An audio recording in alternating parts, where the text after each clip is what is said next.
Okay, what's up, guys? So we're looking at day one here of PFT 100. So this is going to be our professional. I like to call this class professional development. Its official name is leadership, business, and sales, which is, that's actually an accurate name, but it's the idea of like, you are going to be, working in a gym, or maybe you're going to be managing your own fitness facility, maybe, or maybe you just go into not your own fitness facility, but maybe you end up managing a fitness facility. Maybe you go into business for yourself. No matter what in any of those realms, you're going to have to know a little bit about like how to do sales, and you're going to need to know a little bit about like how to get your business going, a little bit about marketing because you're marketing yourself. I mean, you are your own product.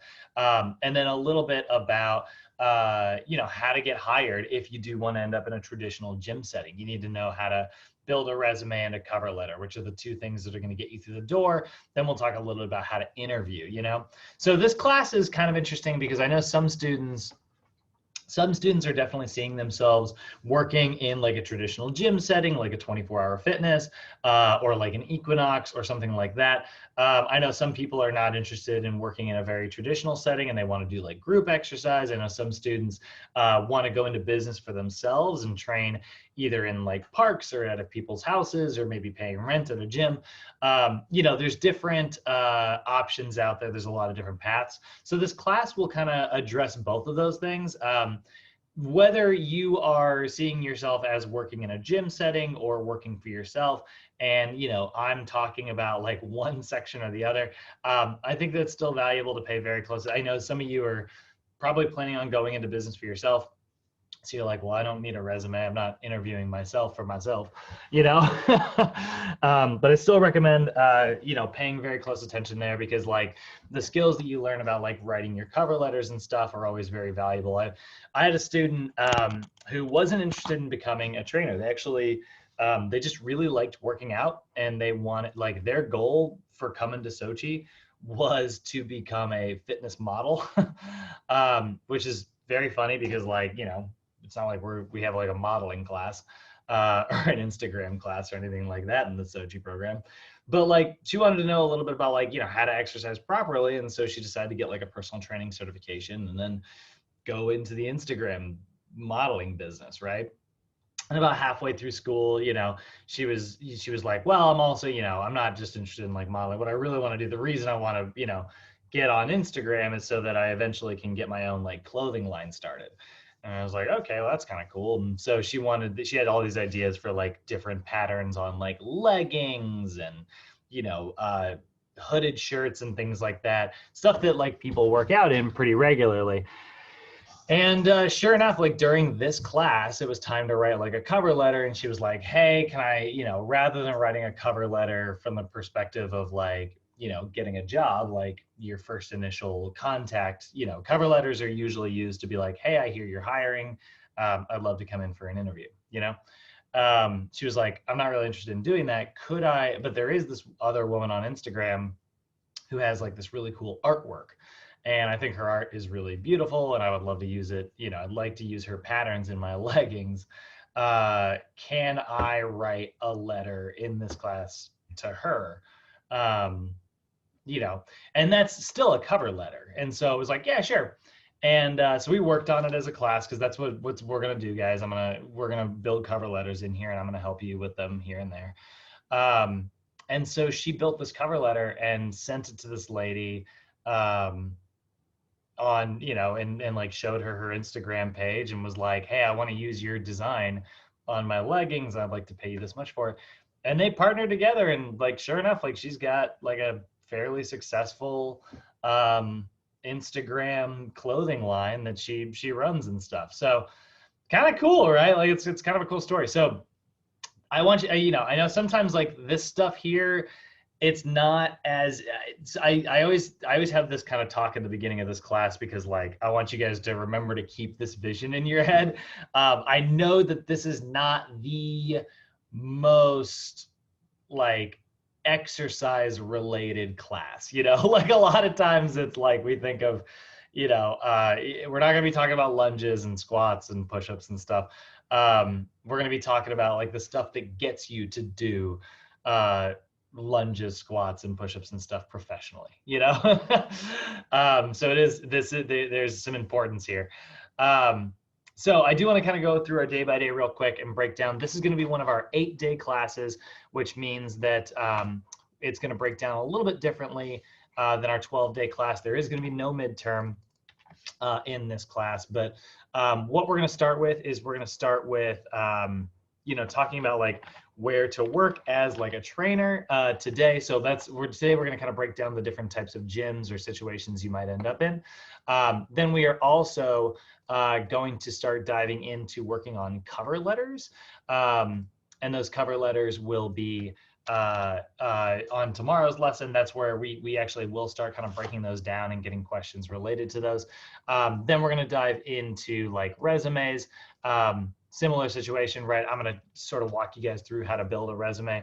I just got done talking about this before we started recording here, but one of the biggest reasons we also build resumes and cover letters in this class is because, as part of like Sochi, you guys have access to our career services department, and career services department is headed up by Miriam, who is here to help you guys get a job once you graduate.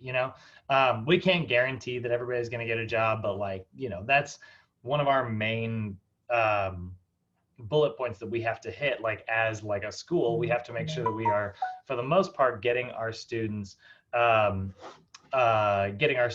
hired, oh, there's Charlie. So we definitely want to make sure that we get you guys like prepared to go into this career services situation.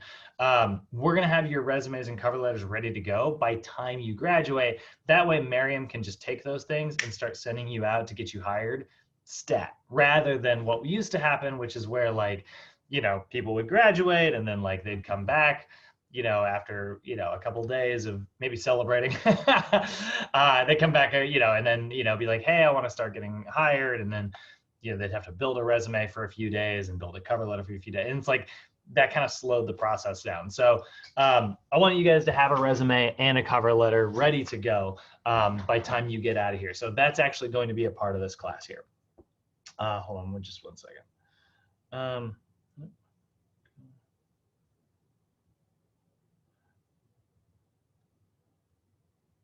See if we get Charlie in here. So that is sort of where we're going to work, right? That's where we're going to talk about where to work. We're going to talk about resumes, cover letters. We are also going to talk about interviewing. I'm actually going to delete these homeworks. Let's just do that because that's not 100% accurate. So where to work, resumes, cover letters, how to interview. Then we're going to switch it up. Then we're going to start addressing the other side of this industry, right? Where we get into like, hey, I don't really want to work in a traditional gym setting. I want to go into business for myself, right? So we're going to talk about like the marketing mix and how to sort of get your own business off the ground. In addition to that, we will go into talking about like sales presentations and things like that.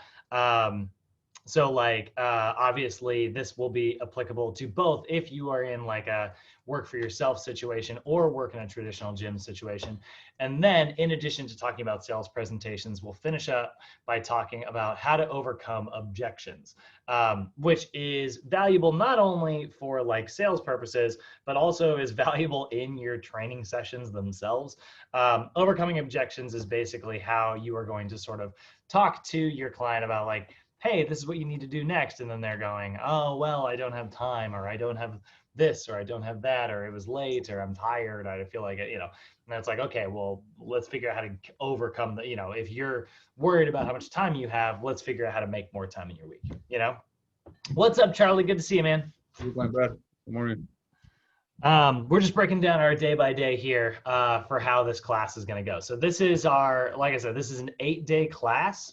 So you just get done doing a 12-day class. There is no midterm in an 8-day class. This is actually going to be 3 pieces of homework and a final exam, rather than homework, midterm, homework, final. This is just going to be homework, final exam, class over. So a little shorter.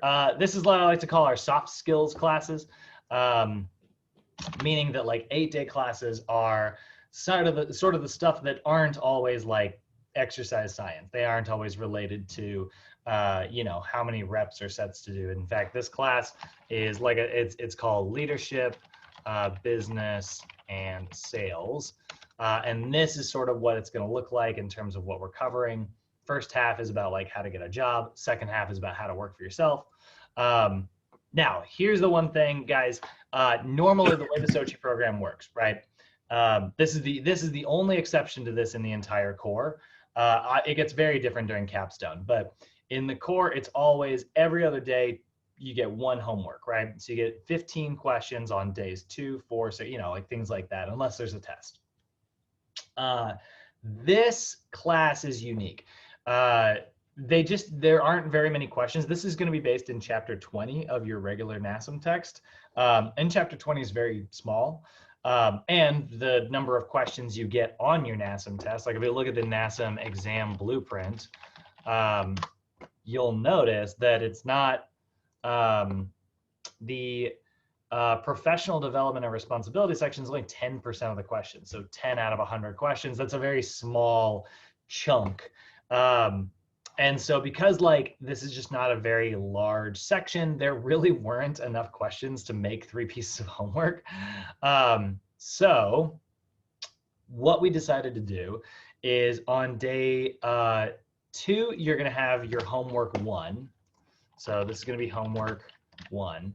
On day 6, you're going to have homework 4.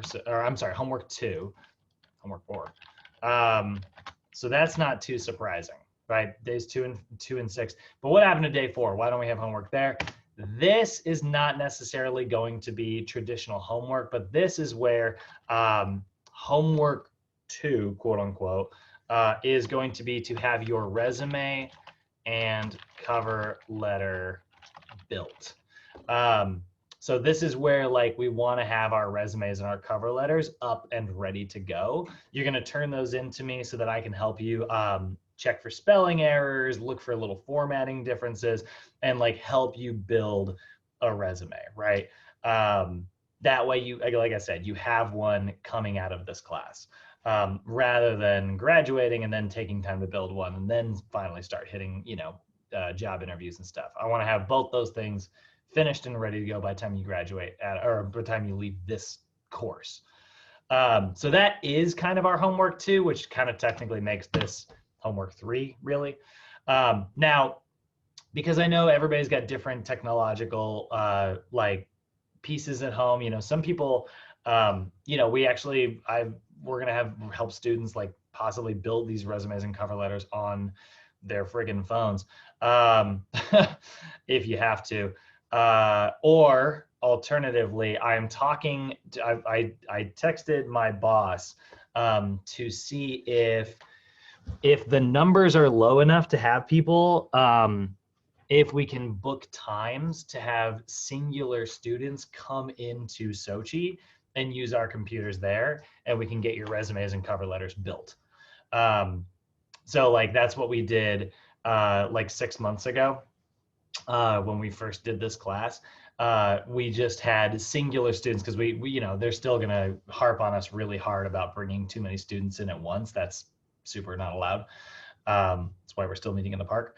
But like bringing in like one student at a time to like book specific classes or specific time slots in where it's like you and I can just work together and like I can sit there over your shoulder and help you with your resume and stuff. I want the biggest priority for this class is I want everybody walking out of here with a good resume and a good cover letter. So I'm talking to Jessica about like how I can kind of book that time in. And that's sort of like what this schedule is going to look like. So don't think of this, I always encourage you guys to kind of get your homeworks done fairly quickly around like when they're assigned, if it was assigned on day 2, it's a good idea to have it done by day 3. But the resume and cover letter, I just want you to have it finished by the time this class is over.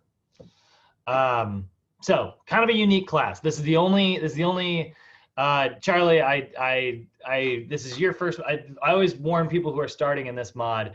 It's never going to be like this again. Normally it's 15 questions on days 2, 4, and 6. It's normally very, very structured. This class is unique to the whole program. But that is what we are going to do in this PFT 100 class. Do any of you guys have questions, comments, or concerns? How do we feel, all three of you guys? Good, thank you. Cool. Ready to go. Ready to go. All right. So today we're going to be talking about the weird types of gyms you're going to find yourself in. Let's talk about like where to work. There are a lot of different opportunities in the fitness industry, a lot of different places with different sections and different feels and different clientele. And so we're going to kind of be looking at that today. So this is part 1 of chapter 20. We are just going to, and that's the only chapter we're working in here is chapter 20 of your textbook. Our objectives today is to kind of describe the qualities and characteristics of uncompromised customer service, which is really the ideal thing that you are always looking for. And in order to be able to apply that to customer service, you need to know who it is that you're training, right? Who the general clientele are. Describe any strategies for finding an ideal workplace. Resume and cover letter, marketing, a little bit of that. And then understand like basic membership sales techniques. So that's sort of the entirety of chapter 20 there, and how to address all of that. Today, really, we are just looking at, like I said, we're really just looking at like where to work. So running a successful personal training business, whether that is, you being independent as like your own owner, or like owning a fitness gym, or like becoming an independent contractor.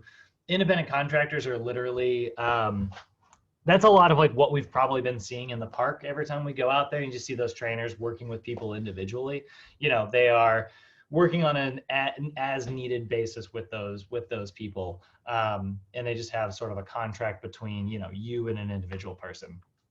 Or whether you're working in like a health club, all of the strategies for how to apply successful customer service and how to, keep your customers happy, always be there for them, write effective programs, train effectively. All of those principles are the same. It doesn't matter where you work. All of that at the end of the day is the same thing. And so there's a couple things that you need to do. So we're actually going to talk a little bit about this before we dive into like where to work. We got to talk about like what you as a trainer need to do before you get going. So I'm actually gonna modify the notes today. I'm gonna change these up and send this version of the notes out instead, because we've been getting a lot of questions about this lately. So one of the biggest things you need to do, whether it is working in like a traditional gym setting, or if you are you're just working for yourself, you need to have a personal training certification, which is what you guys are here for, right? So this is what's kind of interesting. So there is the IHRSA, which is let's see if I can do this by memory, International Health Racquetball. How the heck do you spell racquetball? Not even close. It's because it's with a Q, right? Yeah, CQ, that's so weird. International Health Racquetball Sports Association. Let's see if I'm right about that. IHRSA.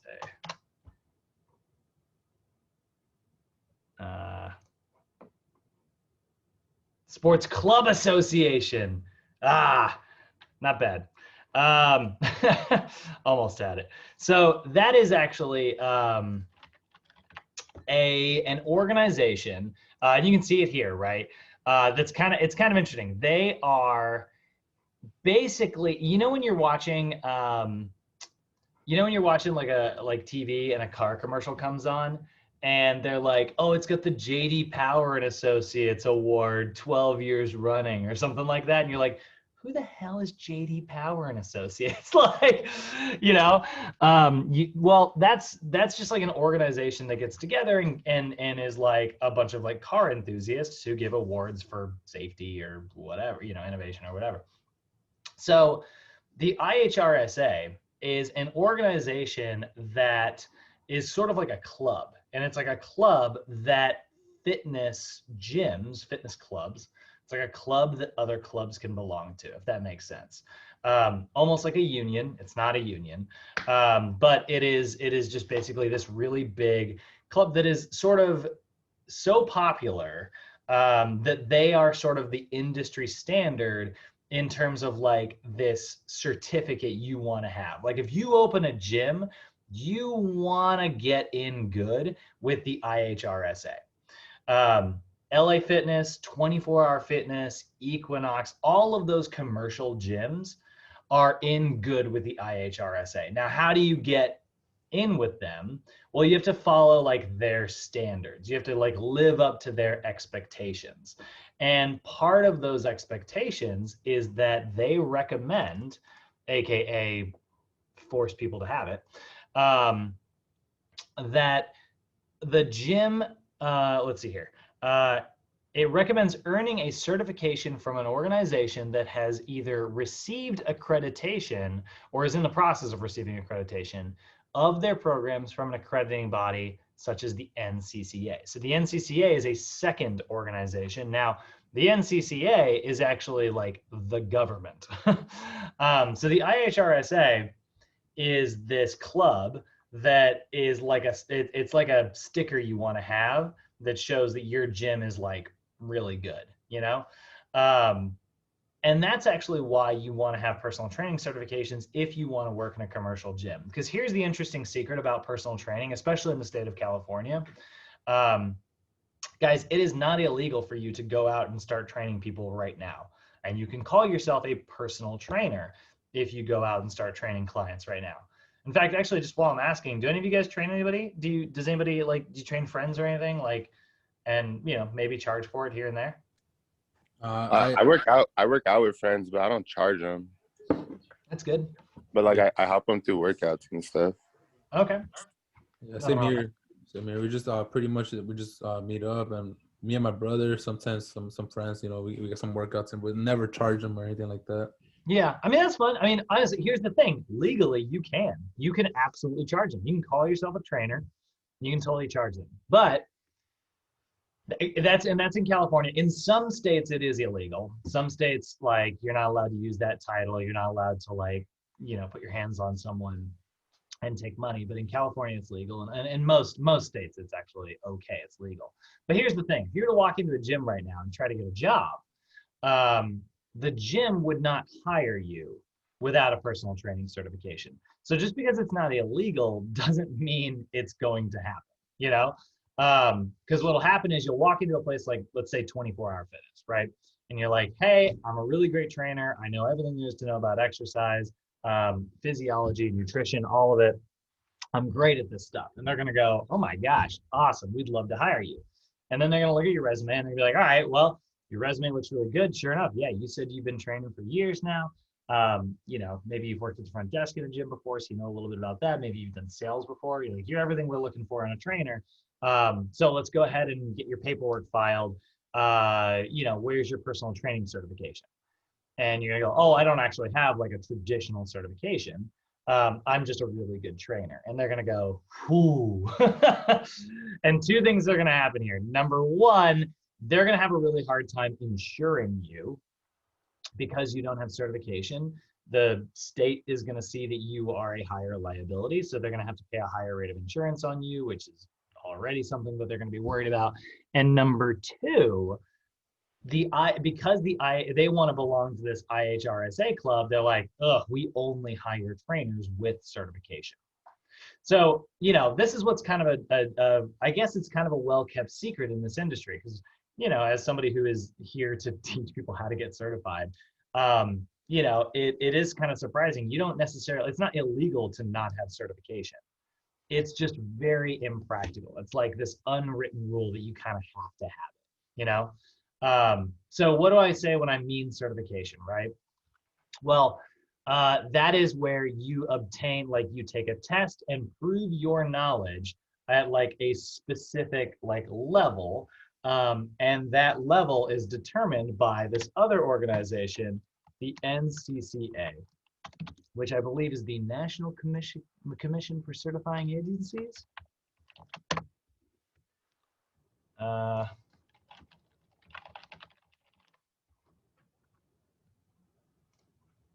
not NCAA.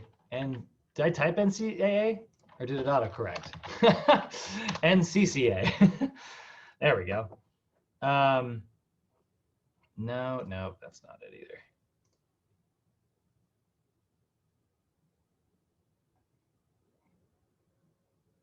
What? ICE? Wait, what? This is so weird. I just want to know the real name. I want to make sure I got it right. We're looking, actually, you can see like this is like ACE and stuff. Like these are other personal training certifications that are putting their own stuff up. ISSA is one of NASM's competitors. There's NASM. Actually, let's see here. National Commission for Certifying Agencies. Okay, so yeah, so the NCCA is the National Commission for Certifying Agencies.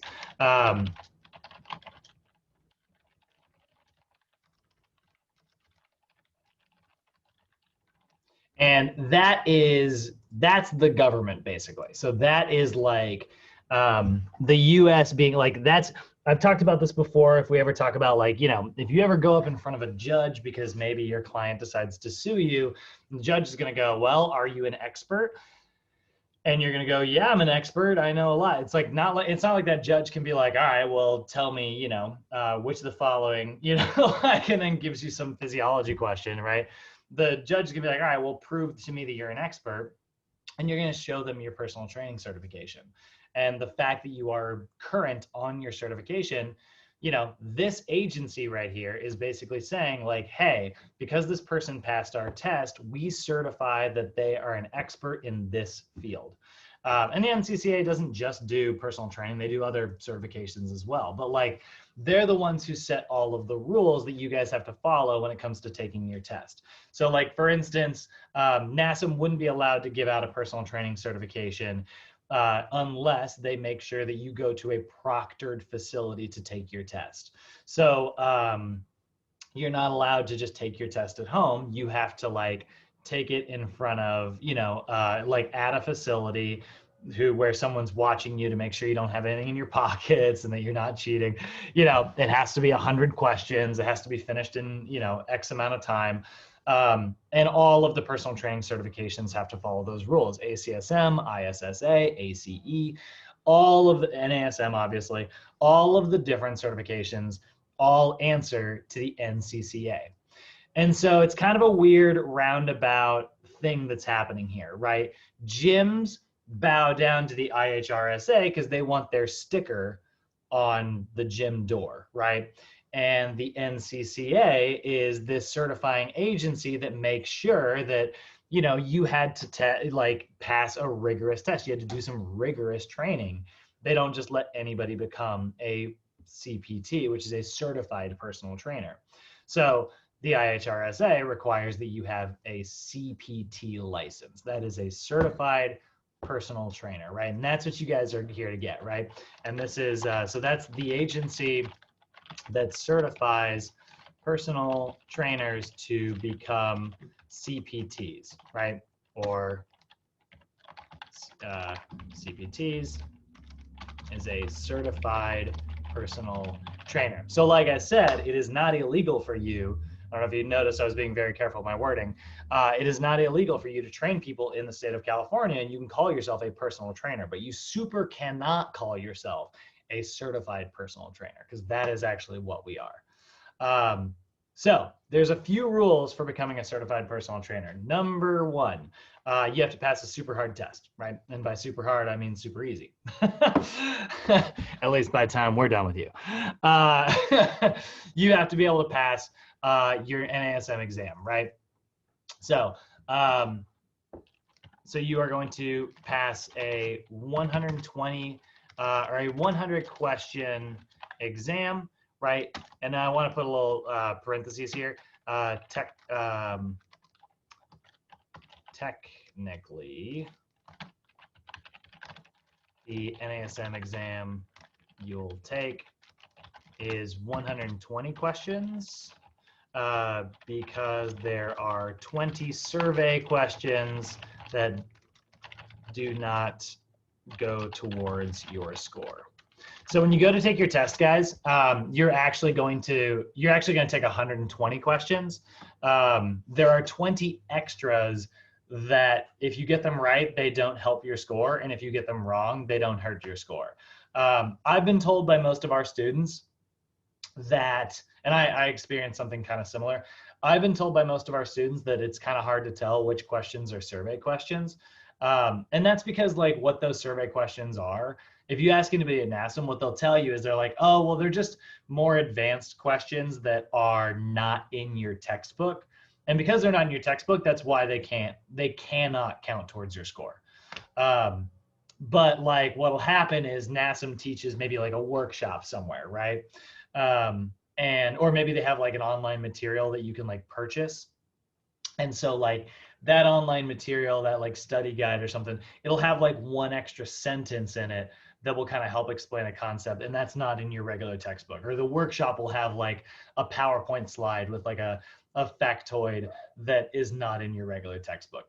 And so like those survey questions will be related to those things that are not in the book. And what they're doing, the reason they have these questions is like, if somebody got that question right, and then they did really well on the test in general, and then somebody else got that question wrong, and they didn't do very well on the test, NASM's gonna go, okay, so clearly people are learning better when we teach this thing. And so it helps them write new materials when they wanna like come up with new editions of textbooks or come out with new learning materials online and stuff. The thing is, you guys are at Sochi, which means, and you're learning so much more than is in your regular textbook. Like we you know, we go sort of beyond what is basically required to pass your test. So I've had a lot of students be like, I couldn't tell which ones were the survey questions. And that's a great problem to have. That means that you're just getting everything right, you know? So when I say it's a 100-question test, I want to say like that's the actual rule. But I don't want anybody in here to be surprised when you go to take your NASM exam when you find that it's actually 120 questions, because there are 20 of them that don't count. Does that make sense? Do you guys have any questions on that before I move to the next part? Okay. So in addition to certification, a lot like having like a college degree or an exercise science related field or something like that obviously enhances like your marketability, but like it's not required to like work in a traditional gym setting. So we'll kind of come back to that actually in just a second, but oh my gosh, I forgot. Going back to talking about like what it means to be a CPT. So first requirement, you got to pass your test. Second requirement, currently certified personal trainers must maintain their accreditation by participating in continuing education units or CEUs, right? And the way that works, when I say CEUs, what I mean by that is that you guys have to, in order to maintain your certification, every 2 years, you have to turn in new paperwork showing that you are studying training. You have to prove that you are studying like how to become how to stay in this field, right? And there's a lot of different ways to do that. Like if I look right here, if I just go to Google and I type in personal training continuing education, let's see what comes up first. The 5 best continuing education courses for personal trainers according to fitnessmentors.com. Let's see. Actually, hold on. Wait. I didn't look. Prediction, NASM's CES will be on this list. Guaranteed. All right, the 5 best. Actually, let me see if I can call all 5. Sorry. I'll bet you it'll be ACSM's special population cert, NASM's corrective exercise, NASM's sports performance, I'm assuming. We'll see if I'm right about that one. That one's, I think, a stretch. TRX and a kettlebell. Let's see. I could be totally wrong, by the way. So Oh, precision nutrition, of course. So precision nutrition is a really good one. Oh, certified online personal trainer. Okay, this must be a recent article. Yeah, talking about COVID-19. All right, so this is gonna say like how to become an online personal trainer. So that's kind of cool. Here's an online training mentorship. I don't know what this is actually. I've never opened this before. Um, so it looks like it's an online course that you can take. And like study, and it'll teach you how to do like online training. And it'll be worth some CEUs, right? So this will be worth some of your continuing education units. $699. Yeah, that's substantial. That better be a big course. Precision nutrition. This is a pretty famous one. This one's been around for a few years. Yeah, $1,000, by the way, pretty expensive, but they're pretty good. Precision nutrition kind of takes the same approach that like NASM does, which I really, really, really like, which is to say that like they don't participate in like fad diets. So if you're trying to learn how to become like a keto person, that certification's super, super duper not going to help you. But if you want to know about like regular government recommendations, precision nutrition is pretty good at that. And they have a lot of like fun stuff that comes along with their certification. You get access to like a lot of their materials, and it can, like little handouts for your clients, app that you can use to calculate numbers and stuff. They're pretty cool. Trainers that I know that have this, one of our old instructors had this, and they said it was pretty tough to get, but it was very worth it, and it helped them. Business and sales. Man, I'm way off on all this. These are not my recommendations. Business and sales. I like that one. So here's like a sales workshop that would be worth continuing education units, right? Only $200, which is nice. They said like, good if you need a last minute CU. That's funny. So that's kind of cool. Pain management specialist. What's going on here? These people are out of their gourd. So this is, I guess, a pain. I've never heard of that one before, but that's kind of an interesting one. And then NSCA, yeah, Certified Strength and Conditioning Specialist. This is the one I was talking about. This is classic, like how to work in sports, right? This is equivalent to NASM's PES certification, which we're going to be studying actually once this class that we're in is over. So I didn't get any of it. I didn't have any NASMs on there, which is crazy. Anyway, those are different certifications. There's tons of them out there. If you are a NASM trainer, an ISSA trainer, an NSCA trainer, ACSM, does not matter who you are. All of the industry kind of works together to give out these continuing education units. And they're all under like the same umbrella. So like, that's why that it'll be worth a certain amount in certain places. So let's go to NASM's website real quick and show you like what you guys are going to be getting. Because you're going to be taking your CES, right? They'll probably just have it right on here. Yeah, there it is. So here's the corrective exercise, right? NASM CES, that's the corrective exercise specialist. This is what Capstone consists of, right? And it's basically just like a much more advanced version of regular personal training. So look over here, you can see it is worth 1.9 NASM CEUs. It's worth 2.0 if you're an ACE trainer, which is exactly how many they need to earn. So every year you have to earn these continuing education units. You must earn a total of 2.0 CEUs every 2 years, and 0.1 of it must be CPR. So when you go to like recertify, so if I log into my NASM here, when you go to recertify and you go to your account,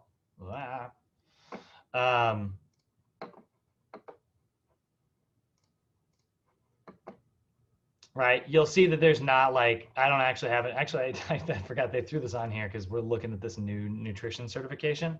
I was gonna say this should be blank, but this is where like your courses will be like when you're studying, but your certifications will be here. Your history of things will be here, like with your NASM history overall.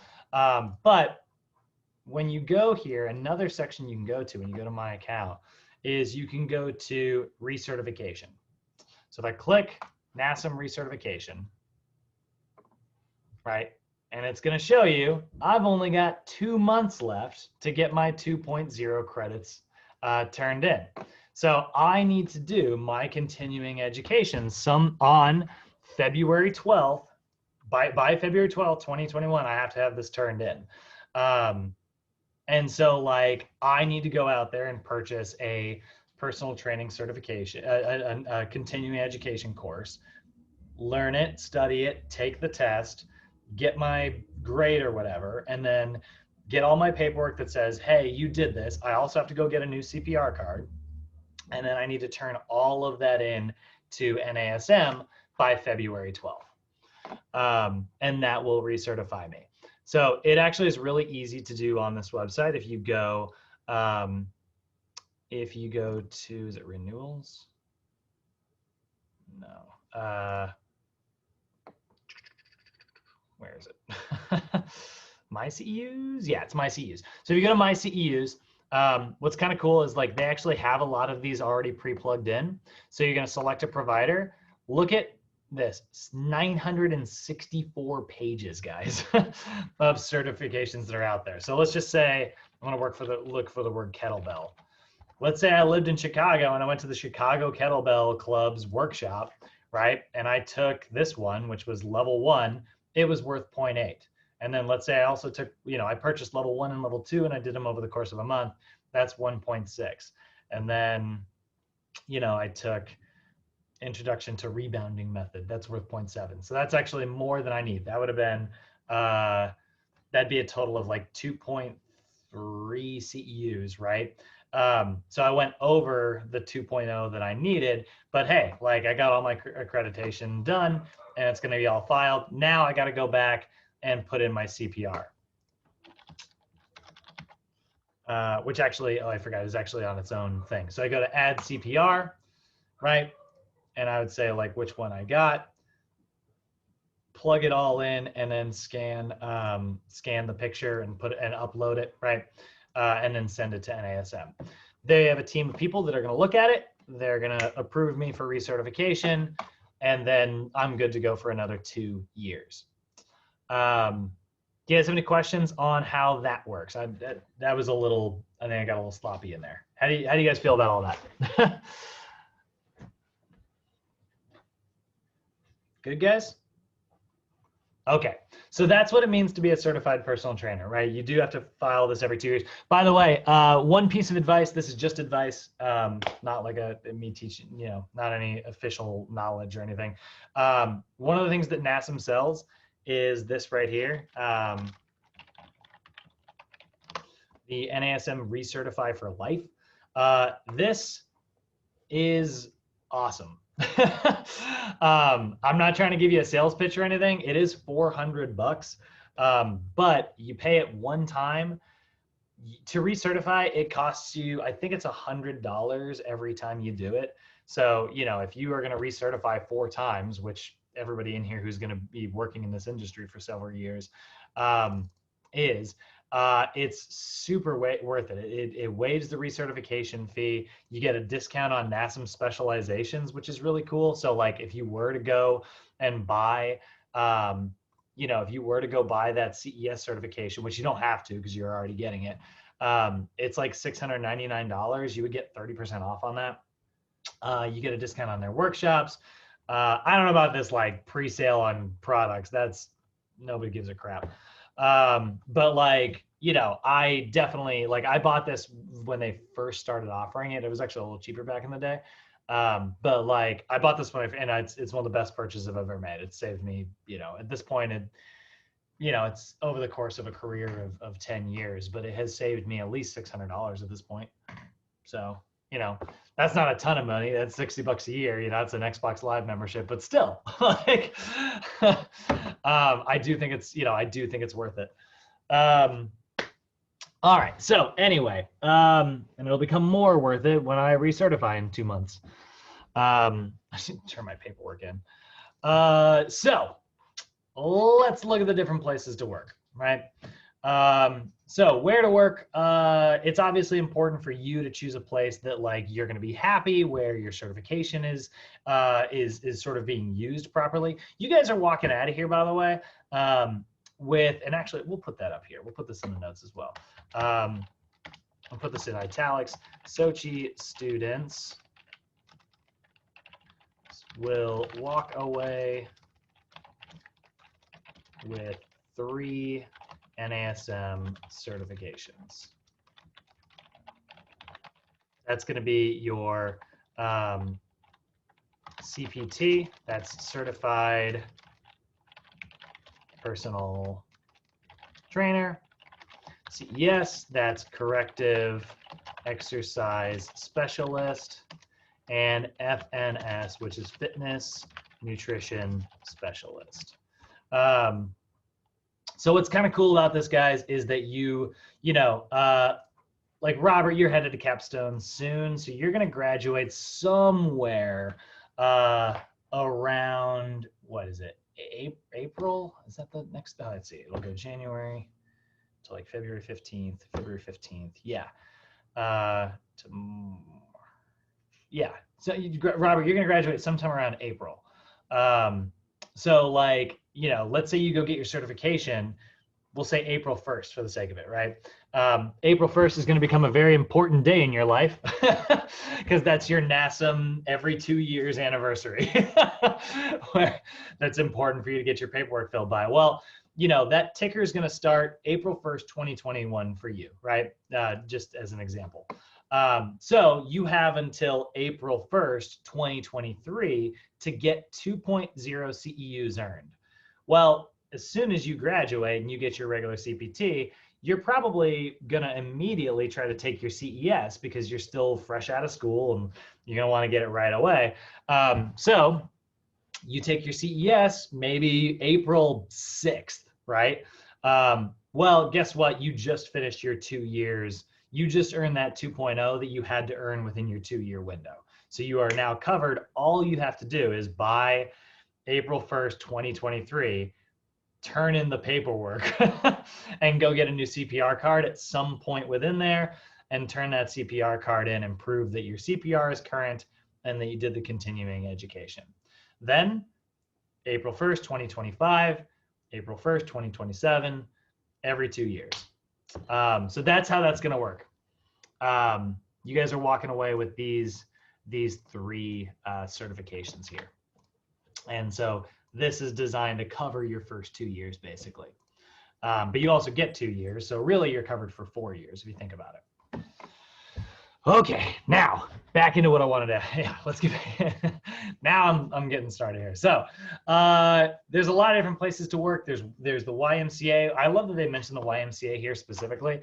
I will say I've had students work at the YMCA. I've never worked there personally, but the YMCA, everybody I've ever known who's worked there really kind of enjoyed it because they're a really good organization to work for. It does not pay very well, which is kind of a bummer, but it's a great place to kind of cut your teeth and sort of get used to like that fast-paced environment where it's like you're moving from one session right into the next, because one thing that the YMCA has is freaking traffic. They've got plenty of people coming in and coming out all the time. So I've known people who have worked there and they're like, I loved it because it was like the real hustle and bustle of like a lot of people like trying to get fit and get healthy. And it was a really fun place to work, which is something that you don't get to hear that often in a traditional gym setting.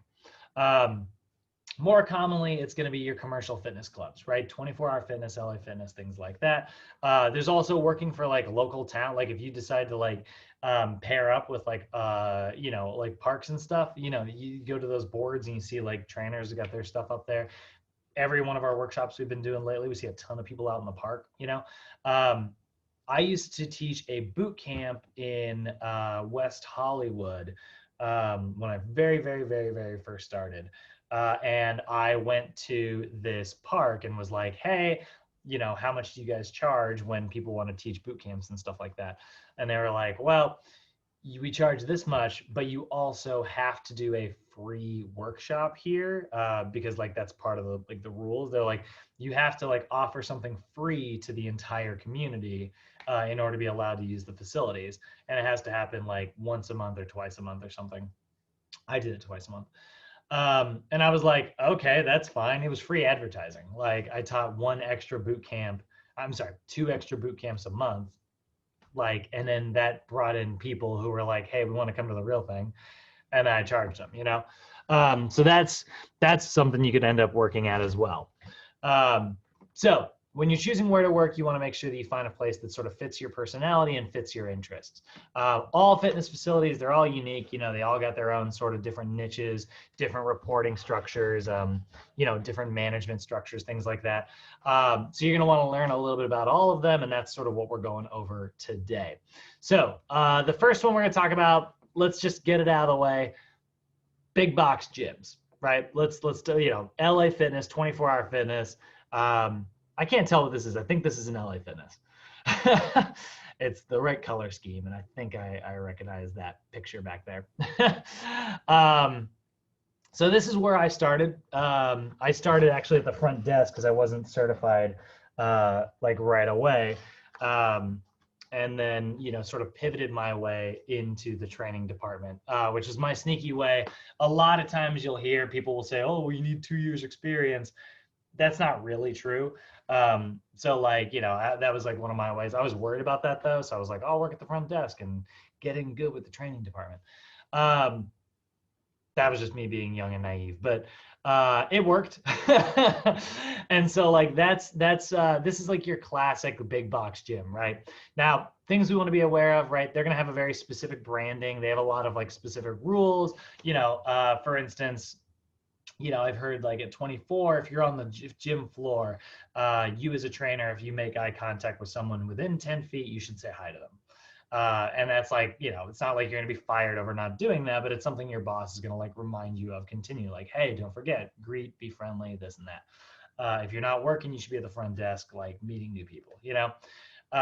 So they often have like a lot of very specific branding, you know, you have to wear like, you know, very specific uniforms, color schemes, things like that. You know, at LA Fitness, I wasn't allowed to wear like gray shorts, for instance, or blue shorts. I had to wear black.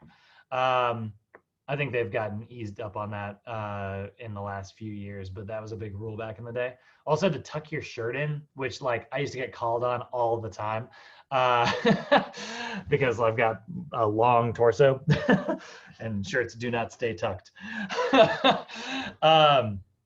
So this is the biggest contributor of like revenue in the fitness industry. These big box gyms are sort of the largest employers. This is where like when you think of like a gym, these are most of the things you'll see. Key characteristics you're going to see here. I'm just going to move through some of these here. You're going to notice a lot of times they have a really large marketing budget because they're all about like brand management and things like that. A lot of times they will also have a ton of cardio equipment compared to like some other gyms that you'll see. Because that's marketing to like a much larger sort of group of people. A lot of people don't necessarily know how to work out. They just know how to go hit a cardio machine and try to burn a little bit of energy, right? Sometimes you can see a lot of them have like cafes, aquatic centers, children's centers. They'll often have like hot tubs and steam rooms and things like that. Really large locker rooms to accommodate a very, very large amount of people. So that's sort of what they'll generally tend to look at. Now, talking about the pros and cons of working in a large scale facility, cons are obviously you are literally going to be a number in the system, you know? Like when and I don't think that's necessarily the worst thing in the world. Like when I worked at LA Fitness, for instance, people are like, oh, that's gotta be rough, you know? I've heard that like, you know, they don't treat their employees very well. And I guess you could say that because like they definitely didn't care about me or know who I was, like at all. But that doesn't mean that they treated me poorly. Like, you know, I was just, it's a classic like corporate structure, you know? So I did my own thing, they did their own thing, and I worked within their facility, you know? My boss would send me clients, I would keep those clients, I'd train them and make people healthier. I don't think that's necessarily like being treated that poorly. I was definitely faceless, but like, it's not like they were asking me to like work overtime and then not pay me overtime. You know what I mean? The only thing is that I like an example of being treated poorly at LA Fitness. The only example I've got is consistently training managers who are not necessarily like that high up on the corporate chain. So I don't think this is an LA Fitness thing. I think this is just a bad manager thing. Would ask you to like clean up the gym floor when you are not getting paid for it. So they'd be like, hey, between your sessions, before you leave today, can you do me a favor and just do a sweep? And I would every time, and I'm not exaggerating even a little, not once did I do work that I didn't get paid for, because I'm really specific about that. Not once did I ever say yes. I was like, nope, that was my session. You know, my appointment ended at 10 and that's 10:05. So I'm going home, you know? You do not have to like do work that you're not getting paid for. Like, and that's a super big deal. That's something that like my parents like instilled in me like deeply, because they've worked retail for years before opening their own business. So that's the only example I can think of being treated poorly. And you know, I was never bullied for it. My boss never, you know, he knew, like he knew that, you know, I wasn't going to, and I was a good trainer and a really good employee. So like, he, you know, it's not like he was going to fire me or anything. He didn't put any pressure on me. He just asked it as like a favor every time. And I was like, decline. Now that being said, I did also get a check in the mail from a class action lawsuit where another trainer who was asked to do stuff like that decided to sue the entire company for. And technically it is illegal. So sure enough, he won this freaking lawsuit. That guy was a real dirtbag actually, but I was not a fan of his. He was a really bad trainer who did a lot of really other shady stuff, which is the real reason he got fired. But he claimed that he got fired because, you know, of this reason and blah, blah, blah. So then they hired him back, but then still lost the lawsuit. Anyway, so that's large scale facilities. If that makes you, you know, that's my very, very honest opinion of what it's like. Does that mean that they treat you poorly? I actually don't really think so. But if that sounds like something you're not interested in, hey, stay away, go work somewhere else. Nothing wrong with that. There's plenty of other places to work as a trainer. So, the general clientele you get, though, I do want to kind of prepare you for that. So generally, you're going to see a lot of families, a lot of like multi-age, you know, this is obviously it's the widest like membership that exists out there. So it makes sense that you're going to see the widest margin of like different types of clients, right? Different folks, all different ages, different populations. Generally, the number one thing that people consider when they're choosing a gym is location. People pick gyms close to their house. It's the number one thing that they focus on. They focus on the convenience of being close to home. So most of your clients are going to be clients that like live in the area. A lot of the people who come to big box gyms tend to be a little more financially conservative. They're looking for a lower price range. And they're people who generally tend to prefer like an a la carte service. So one of the things you got to be aware of if you are going to end up in, maybe you end up in membership sales, by the way. I've known some students who go into that because it can be very lucrative. People who are working out in places like this prefer like a la carte services. And what I mean by that is like they are going to join for one reason. They're going to be like, nope, I'm just here to use the pool. It's like, well, we got all these free weights over here. Don't care. Pool, you know? Or like, I chose this gym because it's got a kids club and I've got a kid, right? Or I chose this gym because it's got, you know, an AstroTurf area and I want to do like sled pushes, you know, like a lot of times people will join a big box gym for like one tiny reason. That's a very common thing there. So one of the things that you want to consider if you are like going into sales is like, how do you find that one thing that this person cares about? And how do you latch on to it and sort of like highlight that? Pros and cons of working in places like this. Organizational setting's pretty great. You know, you get a lot of like, one thing that's great about working in a commercial gym, which is one of the reasons why I tell people a lot of students really should start in a place like this, is you get some pretty good professional onboarding. You know, the managers who work in a place like this have gone through management training. Doesn't mean they're going to be great managers, but it does mean that they know how to like onboard you and get you started like right away. It's like, okay, you're hired. I'm going to see you tomorrow at 2 p.m. I want you to bring me your another copy of your resume so I can send a copy of it to corporate. I want to see your personal training certification, CPR, social security, and driver's license. Like, they've got it down. Like, they're going to get you hired and in the system like right away. And then they're going to, you know, show up and be like, all right, so I want to teach you how to use the POS software.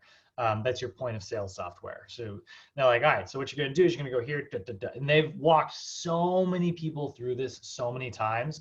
They are, you know, super fast at getting you onboarded.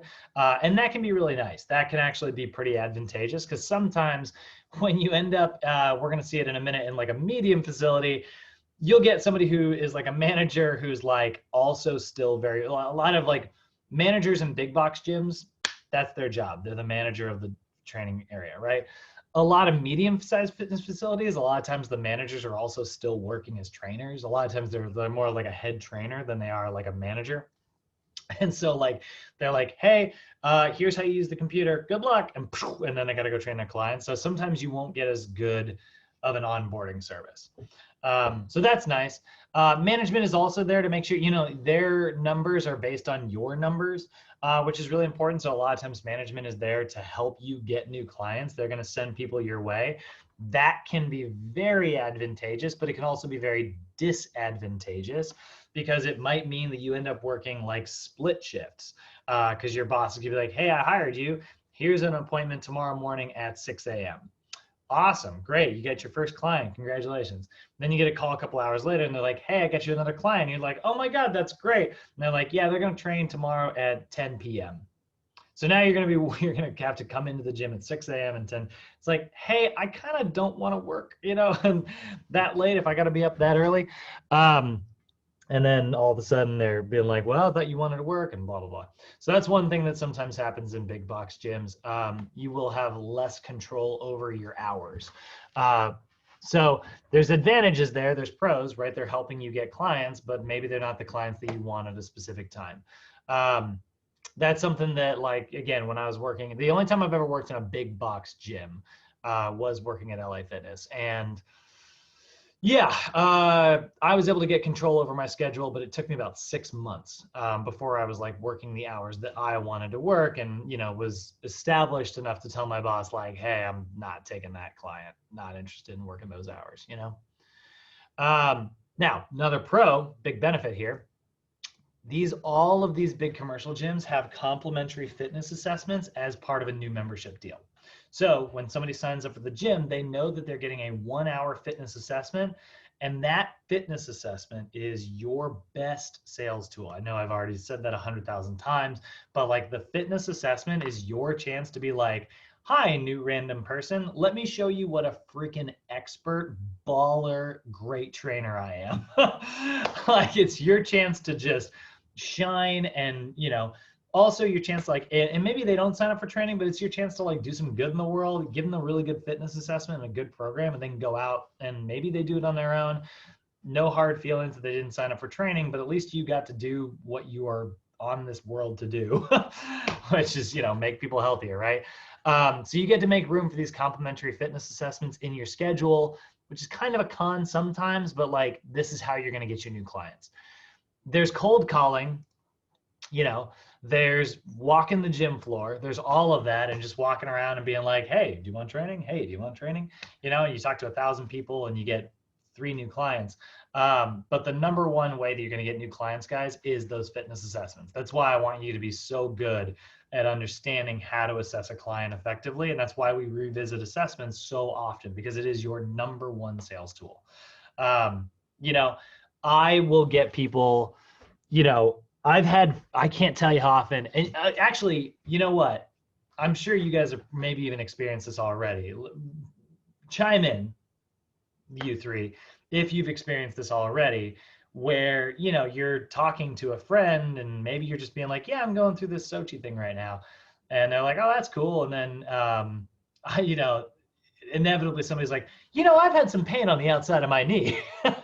And you're like, oh yeah, well, that can be caused by like a rubbing because of a tight IT band. You should try this TFL stretch. And all of a sudden they're like, hey, would you write me a program? Have you guys experienced this yet? I mean, we've all been in lockdown, so I don't know, but have you? Wait, what was that? Have you experienced anything like this yet where somebody's like, hey, can you give me advice? And then they want to like, you know, get like people like when you share your knowledge, it people are like, wow, you know so much about this. Can you train me? It comes up all the time. All the time. Um, I've had like someone ask, but I told them like I didn't know enough to like make them a whole program yet. I didn't want to like send them down the wrong road. That's fair. Nothing wrong with that. But trust me, it's like that's just that's human nature, man. So when you do like a really good fitness assessment, people are like, well, I have to train with you. So that's why we talk about it. That's one of the biggest benefits to these large gyms. Everybody knows they get that fitness assessment, and everybody's pushing that fitness assessment constantly. The training department, the sales department, the front desk, everybody's constantly pushing like, hey, did you sign up for your assessment? Hey, did you sign? And that's a great thing. All right, so now let's take a look at medium-sized fitness facilities. So outside of something like 24-hour fitness, right? Outside of LA Fitness. So for instance, what is it? Like it's like 2 blocks away from me. Gyms near me. What is that one called? It's like something Moses. I was like, it's something biblical. Moses Fitness down the street from me. I think it might be a CrossFit gym. It's got like a CrossFit feel to it if you look at it. I know Moses. Whoa! Yeah, Hey, hush. Oh, wait, Robert. that's me. I thought that was that guy talking. I was like, that's so loud. Oh, okay. No. I pass by that gym often, so Yeah. I've seen it. Yeah. It's not a bad gym. I like the inside. I've never really like looked at it before. So they do so they do bodybuilding, powerlifting, Olympic loading, functional fitness. This is cool, right? This is like a sort of like a medium-sized gym, right? So if you go to their prices, they're gonna have different prices than maybe what you would see at a traditional setting. I think a lot of these are probably, yeah, a lot of this is like kind of closed down, I think, right now. But this is a medium-sized fitness facility, right? So clearly this is some independent owner who, opened their own gym, right? They've got this location. Maybe they have 1 or 2 locations, something else, right? These are usually located in a little more like suburban areas, like less populated, right? They're going to have a somewhat similar pay structure to your large scale facilities. Usually their prices are pretty similar. They're usually just a little bit more expensive, just slightly, which means that you might get a bigger cut, or they might just eat those profits and you're going to end up making about the same rate. But what's interesting about places like this, because obviously this is not, a giant commercial gym with thousands and thousands of clients. Usually their facilities are a little bit smaller.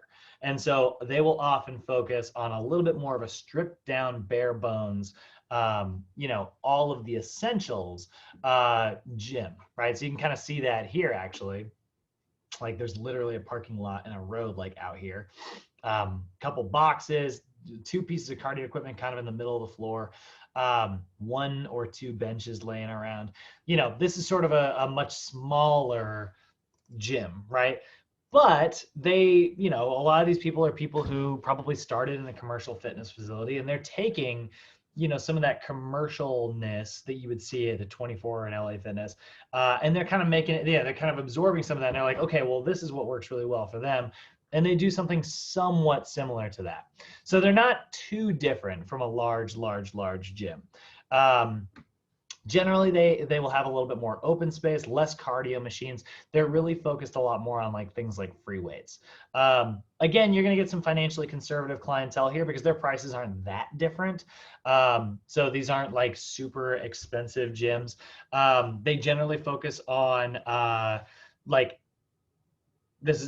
generally they're focused on like, they're a little more like athletic based or like fitness based, rather than just your traditional like, somebody coming in to hit the cardio machines for 20 minutes a day. Generally the clientele here are a little more serious about like, I guess we'll call it the art of working out, right? So that's what's kind of interesting here. Now, a lot of times, the common clientele you'll get, which is kind of interesting, you'll see people who will actually join for a specific class or even a very specific staff member. I have had clients like come with me to places like this. You'll get like one trainer or two trainers who are kind of well known in like a small circle of people, and like those people are recommending them to other people and friends and things like that, and like those people come in here. That's the staff member you want to be, you know. Or maybe you just teach a very specific class. You know, that's one other thing about this industry. A lot of times, if you guys do go into group exercise, which I recommend, it's a great way to kind of supplement your income. Group exercise, a lot of times you'll end up working in a couple different places around the city. You make a little bit of a higher hourly rate, which kind of makes up for the fact that you have to drive to different locations. And so like people will be like, oh my gosh, have you been to Joey's like TRX class? That thing is amazing. And then people literally kind of flock to these places for that. So it's interesting. Sometimes like people will have a membership at gyms like this for just one person or one class in particular. A lot of times you'll also see teenage athletes here because they're working out a lot of times like with their parents, college students, working professionals, and then sometimes you'll see seniors. I actually I don't see that as often. Organizational settings are actually very similar, although you will have a little bit more flexibility because a lot of times the management in places like this, like I said, a lot of times they are still like trainers themselves. Management is very often in a medium-sized fitness facility still a trainer. And so because of that, you won't get as very good of an onboarding. Sometimes you're on your own and you have to kind of, you know, ask a lot of questions in order to like really actually like learn stuff. Because your boss is like, oh, here, let me show you how to do this. All right, goodbye forever. You're like, no. I need more information. But for the most part, like they organize it somewhat similarly, right? Like trainers on one tier, and there's like a manager for the training department, salespeople on another tier. There's a manager for the sales department, front desk, operations department, right? But it's a little bit less complicated, you know?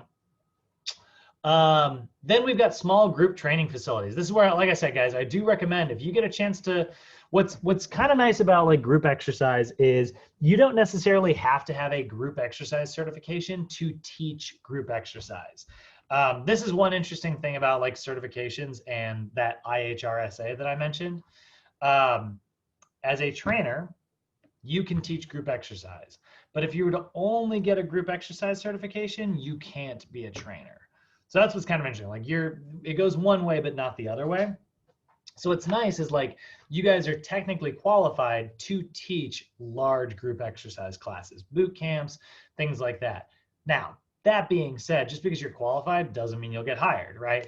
A lot of times they're going to look for experience in teaching group exercise. They'll put you through like an audition process a lot of times where they'll actually have you, you know, teach like a small group of people and see like what your energy looks like, put them through like a small circuit or something. Depending on where you end up working, or a lot of times group training facilities focus on one very specific thing. And that's why you can see in this picture here, this is a gym that does TRX group exercise classes, and that's it. TRX is great because it literally is like a total body workout, but you'll notice like that's the whole facility here, right? There's the front window right there. There's some cubbies to put your stuff. That means there's no locker room. People come to a group exercise facility like this, they put their stuff in the corner, they do their class, and they go home. There is no treadmill. There's no yoga studio. There's no spa. You know, like they're here for this one reason. So a lot of times places like this will rely on like a lot of smaller equipment, like kettlebell, suspension trainers, things like that. They are often in like storefronts, you know, you'll often find these in like strip malls. And then they focus on one very specific niche, like being good at one thing. Think CrossFit, honestly. CrossFit is actually somewhat similar to this, where it really is just like, hey, you walk, let me see, what's the nearest CrossFit gym to me? CrossFit nearest me. What do we got? Parkside CrossFit. All right, whatever. What do we got? Let's go to their website. I just want a picture. Okay, Dark Horse CrossFit. If your website doesn't work, then this one will. All right, let's see here. Blog. Bet there's pictures in the blog, right? Maybe just go to classes. That's a meat. There we go. Yeah, you can see like they got a rack of like medicine balls. There we go. Look at that. All right. So this is this is a classic CrossFit gym. I can't open up the picture any bigger. So see this? They got all the rowers in the back over there. That's the only piece of cardio they really have. Boxes are stored in the corner, a bunch of suspension trainers, pull-up bars over here. And then you can see these little hooks. That's also their squat racks. So it's a big empty area where they can slap a bunch of barbells all over the floor. And that's what people are here for, right? It's they focus on one very specific thing. They didn't see it in the picture, but I guarantee you there's probably like 50, 60, 45-pound plates and 25-pound plates and things like that just stacked along the back wall, and then a bunch of barbells. And like that's what it is, right? They just take up a very small area. So again, small group training, they tend to focus on one specific niche. CrossFit, for instance, is focusing on like Olympic lifting as a group exercise protocol. And I won't weigh in on my opinion on whether that's good or bad. We'll talk about that some other time. So your clients that you're going to have generally enjoy like a group setting. That's what's kind of cool here. So if you know that you are marketing towards this, right? What are you going to talk about? Be like, hey, we got a community here. We've got people who are here to all work out together and motivate each other and all see each other through their own successes, right? And then that person, if that's the type of person you're marketing towards and you say that, they're going to go, that's great. That's me. These are people who generally tend to be led by a trainer, but who can't necessarily afford personal training. So they're usually value minded where they're like, I can't really afford to do like a lot of like specific like session to session training, but like I still want some of that personalized attention. I want somebody to watch me and tell me if my form is good, So they're looking for that sort of come as often as you like approach. They're like, I want to get my value out of this. That's what's great about like in the few times that I've like tried CrossFit, just for the sake of like, experiencing it, I've always signed up for unlimited memberships and I go as many times as I can because that stuff is expensive and I'm used to, being my own paycheck, like I'm not used to paying for fitness. And so like the times that I've gone, I always get an unlimited membership and I go literally every single day because I want as much value out of that as possible. Same thing. I actually did that. I did the same thing with like yoga. Actually, yoga falls under this as well, right? It's a small niche situation where like, you go to a yoga studio and one specific thing. I signed up for this like hot yoga thing for a little while because I was like, curious about it. And they had a 2-month minimum and I was like, crap. And it was very expensive. And I literally went uninterrupted like 60 days in a row. That was exactly a year ago because it was during Thanksgiving. Now that I think about it. Dang. Sorry, I'm having a moment. So that's small group training facilities, right? Organizational setting. This is going to be wildly different from place to place to place to place. There's really no consistency here. Sometimes it's like the owner, sometimes it's an owner, who has like a manager, and then you're answering to the manager. Sometimes, and this is rare, it's like a manager from like another facility who will just come, they get you hired, and then like your coworkers are just all there kind of helping you sort of fumble through things. So organizational setting is wildly different. It can be a little bit more challenging to get into places like this because a lot of times they are seeking a very specific skill. You guys are walking out of here knowing about personal training, but we haven't really covered like a ton of just like kettlebell specific training, right? We haven't done like kettlebell certification or anything like that. So if you go to a place that's like, hey, we're a kettlebell gym, it's like, maybe you don't have the qualifications to get hired, but maybe you do. A lot of times like they'll still hire in places like this if they believe that you're trainable. CrossFit requires like CrossFit certifications, for instance. So it can be sometimes challenging to get in here, also because there's also a low turnover rate. So there are specializations that are usually required in places like this. And generally when somebody gets into a place like this, they stay for a really long time. So there's not as many like turnovers and they're just not hiring that often.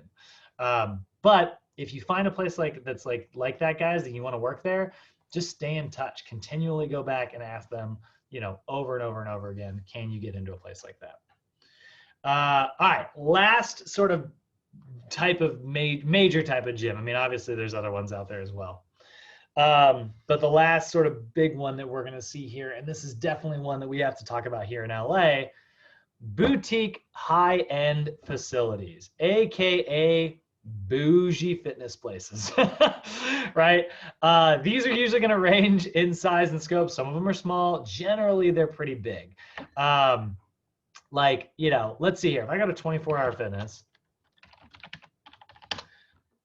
if you were to look at this, and we're going to talk about, I'm going to bring this back up again on marketing day, so you guys are going to know the answer when I bring this up. What do you think that 24-hour fitness is really marketing? What do you think is their main product that they sell? If I asked you, what's the main product that 24-hour fitness sells? They're open 24 hours a day. Nailed it. Convenience, right? They're literally like, look at how freaking convenient. We're always open, right? So they are really focused on like this idea of like being open all the time. And then you can see here, look, like they're committed to, you know, this kind of open, clean environment. Look, they're doing online classes now. You know, look at how convenient it is that we have this app, right? Now let's go to Equinox. And see what this looks like. And you can even see it right there. Equinox Luxury Fitness Club is their name, right? And then we go to their website. They change it all the time, so I'm curious what we're gonna see here. Yeah, I don't know like what this is. Like, I think like this looks like that scene on the rooftop of the Matrix. You know, they're selling like a lifestyle or like a kind of a bougie, you know, blue lights and like, you know, it almost doesn't look necessarily like a gym. You know, it almost looks like it's like, hey, join this membership and then you get to be a fitness model. You know, like, so they're selling more of like a lifestyle, right? And like I said, we'll come back to that when we talk about marketing, like what it is you are going to focus on, like your niche that you're marketing to, you know? So they're generally smaller. They serve a very niche segment. They specialize in one very specific form of training. Oftentimes they have in-house certifications at places like this. So like Bay Club, Equinox, Spectrum, all these like big, really popular bougie gyms. A lot of times they have their own certifications. So one of the things that I actually love about Equinox, and Equinox kind of loves about Sochi actually, is that Equinox has its own approach to fitness assessments. And so they actually do a really good job of onboarding new employees. And they will sort of, you know, teach this different approach to fitness assessments that is like on brand for Equinox. So they do things that make it look a little bit fancier than your traditional overhead squat. So they'll actually have you use like broomsticks and things like that. And they are, you know, in Equinox colors and they look, you know, and it's like this whole, it's almost like a shtick or like a bit, right? Like, but like that makes the person that you were assessing be like, wow, this is so scientific and specific, right? And it's like, it's an overhead squat with a broomstick in your hand. It's the same assessment we normally do. But I mean, that feel, that little change is something that, you know, that sells the concept. So I actually kind of like that. I think that having their own in-house thing, you get to learn a lot of skills for free by being an employee. And I think that's great. And Equinox loves us at Sochi, by the way. Like we have a really, really good working relationship with Equinox and they love to hire our students. Because they have found that like our students absorb this information really well, and you guys are still green. You guys are still new to the industry, so you're pretty moldable. You're not somebody like me with like hard opinions on things. Where I'm like, oh, that's dumb, and that's kind of it's a good thing that they're kind of looking for in an employee. So they often have these in-house certifications, which are cool. They're bougie as heck. Their membership prices often reflect their upscale, you know, high-end feel here. So that is definitely something we're going to see. And they often are selling exclusivity. That's what they're marketing. They're like, look, by being a member here, you're, you know, that's special. We're unique. You know, the fact that you can afford this means that you're different than the others, you know, like that sounds weird, but that's kind of what they're selling, right? This idea of being different. So your typical clientele, typically very affluent, people who are doing financially very, very, very, very well. And people who prefer like a very resort style feel. people who prefer like a luxury amenity. This is like the opposite of like who I am when it comes to like fitness. I got hired by Equinox and quit within like 3 days. I was like, nope, mistakes. I got hired. I went in for the interview, was already kind of nervous about it. I was like, I'm not really feeling this. But then I got the call to be like, you're hired. And then I went to like training and was like, I really don't like it. And then like second day, I was like, still don't like it. And third day, I was like, all right, I'm out. Not that it's bad. That's definitely not what I'm saying. I just know that like my idea of what exercise is doesn't really fit into a place like Equinox. Like I think that like working out is all about like blood, sweat, and tears. You know, like I want to leave, limping, and totally worn out, and pushing myself. And when I was in a place like Equinox, it's so clean and luxury and beautiful and awesome. And there's all these right angles and shiny surfaces. And I was like, I can't sweat here. I'm going to ruin this place. And it was just very awkward for me. And so it just wasn't a place where I fit in. And that's all right. If you find that you're similar, or if you find that you're the opposite, both those are great, guys. So people who preserve resort style feel, and here's the most important one: people who go to places like this and sign up for places like this, they're paying an arm and a leg for training. So they want undivided attention from their trainer. If you know that you're like a phone person and you're having a hard time like staying off of it, you're not going to do well at a place like Equinox, because you're going to get that older clientele, who's like an heiress, heir to the Van Dusenberg fortune, and like they are used to having all attention on them. And like, that's something that if you're great at that and you are like dialed in with your client, you're gonna do well in a place like this. So that's definitely something to also be aware of. Organizational settings, much higher membership prices, obviously. So you as a trainer, you need to be comfortable like charging $110, $120 a session. Your members will often expect you to have like a very specialized skill set, which is great. And that's why you guys fit this profile so well. Because our students, again, you're walking away with nutrition and corrective. That puts you a tier above any regular just trainer, right? You get these extra 2 certifications. So that's awesome.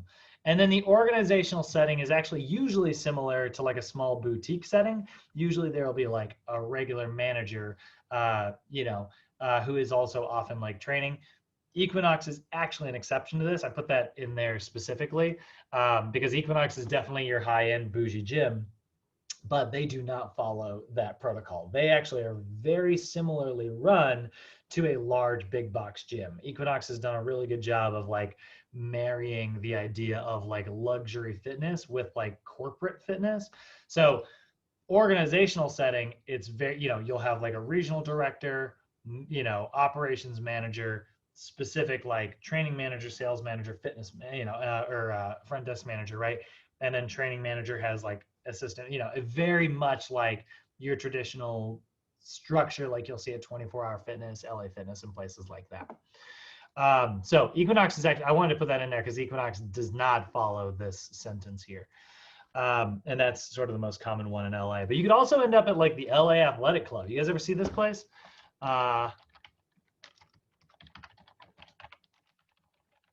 This freaking gym is so cool. Ugh. I love this gym. I got to go here for a haircut once. Never had a chance to actually work out there. But you can see it's like an actual like athletic club. Like this is part of the clubhouse with these like crazy photos. You have to like dress a very specific way on your way to the locker room. So like you have to like be dressed in business casual, get to the locker room, then you can change into gym clothes.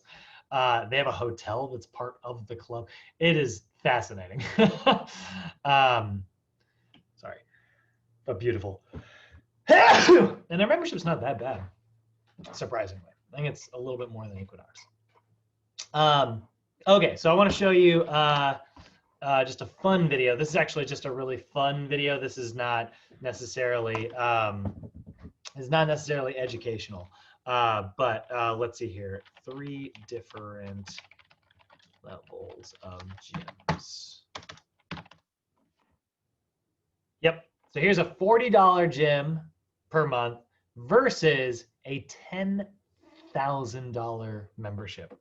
I don't know if you guys ever watched Just this. the perfect person But to this is co-host kinda this fun. episode. The only problem is she doesn't like to be on camera that much, so we're doing a surprise her at her house so that she can't see now. Hello. Hey, I know you had plans today, but I was wondering if you could join me on a worth adventure. I don't know. I'm pregnant. It seems weird. We got 2 co-hosts today. And you have a home gym, don't you? I do. Can we start there? I do like showing it off, so yes. Yeah, let's go. I have a rower. Whoa. I have a jump box. Yay! I got this. Okay. Kettlebell, pull-up A little bit bar. lower. Is your baby right with you in here? Yeah, she likes it. You're coming, right? You're good to go? Okay, I guess, yeah. All right, everything okay? That's what she Oh, does. I do like that. I'm not just punching a pregnant woman. Today on Worth It Lifestyle, we're going to be trying 3 gyms at 3 drastically different price points to find out which one is most worth it at its price. You sound professional at that. That's actually when you say worth it. Do I say it now? Well, you can say it now. Worth it! Yeah! I've heard legends of you being pregnant and working out. Sometimes when I was breastfeeding Flynn, I'd wake up a little before 5, hump, work out, and then go to work all day. When you said pump, I thought you were going to say pump iron. Oh, it's a pumping. A double pump morning. I will not be pumping anything other than weight. Okay, so check this first gym out. By the way, this is like if I were to open a gym. I love this idea. This is one of the cheaper gyms. This is up in Santa Barbara, by the way. Check this out, guys. This gym's incredible. I'm Calhoun. We're an AC for Fitness. We're a neighborhood gym. We've been doing this about 6 years. We focus on taking care of that which you've been given, whether that applies to your body and your health or whether it applies to planets. We try to be a little green. Maybe materials like this flooring or technology like ReRev, which is cardio equipment that produces electricity. We want to be a leader in that regard in our industry. And, hopefully our members can take pride in, being a part of that journey. I like the idea of like not just taking care of yourself, but your community and the planet all at the same time. I'd like to hear more about how like the green equipment works. So there's a lot of other things that we've tried to make the gym. $40 a month. green. This rubber that you're standing on is made out of recycled material. This fan that we have, it's the same as having 36 small fans around the gym. It's very energy efficient. The lockers is made out of recycled materials. It's functional, clean, and it's recycled. What more can you ask for? Yeah, I don't need gold lockers. I don't know. You're kind of a fancy guy. A little bit. There's eco water downstairs to make sure that you guys don't have plastic bottles. You can reuse your water bottle every time you come. Wow, more than 53,000 water bottles. And this has only been in for 18 months. I do like that they give it at room temperature because I'm a room temperature person. Me too. Yeah. No, cold water. Now that's high PF. So what is this? What's going on? This is a treadmill that doesn't plug into the wall to get power. It plugs into the wall to get power back to the building. So when you're on it, you're running, you're actually producing power like a big generator, and the belt is kind of weighted. So it's a great workout. EcoMill, give power and gain quads. What we have here is the ReRev system. So when you're on the ellipticals, it's actually producing power. So are all these 10 ellipticals producing power for the building? Yes. Let's try to get it up there, Ramp yeah. it up? Okay, yeah, let's knock this thing out. That's one thing about these videos, these stupid little montages. You did it. You gave a little power back while we were here. So these are medical grade beds. You're typically going to find these guys at a chiropractor's office. They use heated water jets under the rubber divider here to give you a heated jet massage. I do like it. I wonder if your baby's loving it right now, too. Well, you gotta try it. So just lie down. And go ahead and resume that massage. Oh, you know what?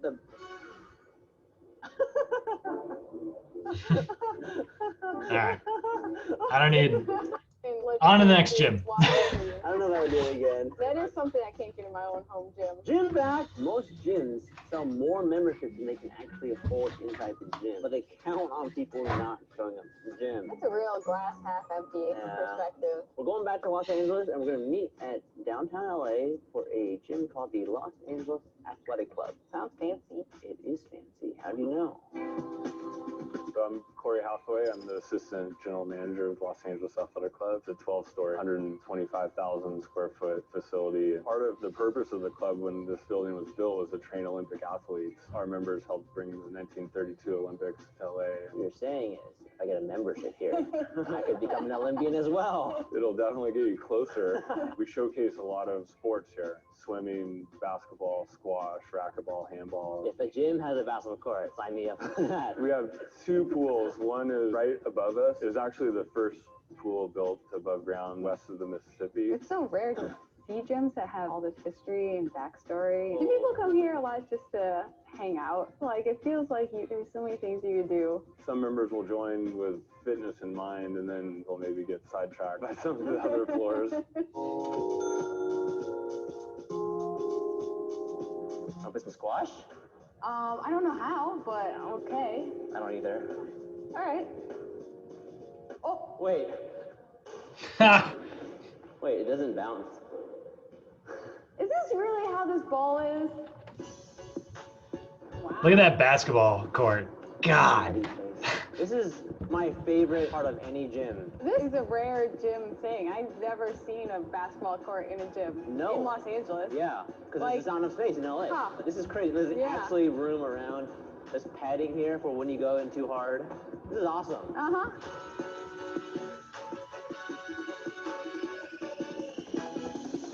Okay, Wow. I can go home happy. Oh, it's counting my reps for me. So check this out, guys. This is actually kind of cool. This, you'll see this in gyms nowadays. What that little yellow sticker says, this is called Techno Gym. I used to work at a gym that had this stuff, and it's really weird. Like, it is, you'll watch as she pulls, I'm happy. it'll go through a range of motion, and it shows you like how far you're supposed to pull. And like says like, hey, that was an incomplete rep or something, and then it counts it. And you have this little key that you put into the machine, and it will tell you how much weight you're supposed to use. Like this little digital reader will say like, hey, you did 110 pounds last time, you know, for this many reps, it's been this many days, you should try 112 pounds this time. And it's kind of cool. It does all the 1 rep max calculation work for you. Pretty cool stuff. Techno Gym. Presses? I know, but it's still 45 pounds, Annie.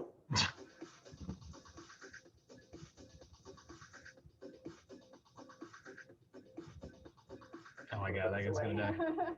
The last floor of athletics is what we would call more of the relaxation locker room, lounge spot. This is very classy. Is this a hot tub? That's a hot tub in the locker room. That's crazy. Ooh. Wow. Showers.